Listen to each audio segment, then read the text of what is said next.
Ja plešem ili pokušavam da plešem tango već nekoliko meseci i pre nego što sam krenula na ples, ja sam mislila da je, znači ti dođeš na ples, naučiš određene pokrete, uvežbaš i to je to, i ti si plesač. Tako sam doživljavala ples, odnosno tango. Međutim, tango je mnogo više od toga.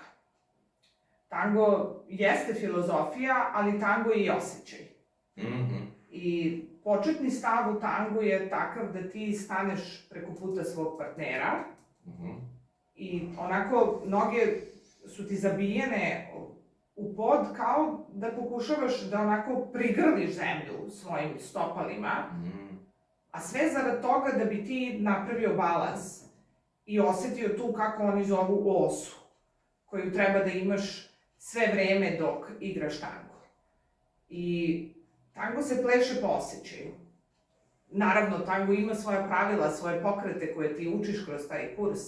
Međutim, najbitnije u tangu je da se prepustiš. Naročito za ženu.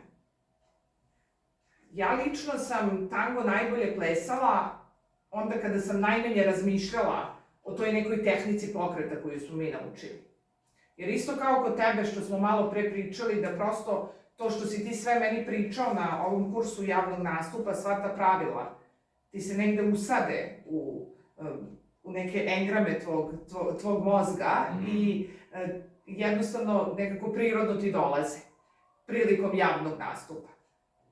E tako isto i za tango. Ti vežbaš te pokrete i vežbaš, ali ključ je u tome da se prepustiš, da veruješ svom partneru i da te on vodi kroz taj ples i da samo pratiš neku prirodnu logiku osjećaja i pokreta.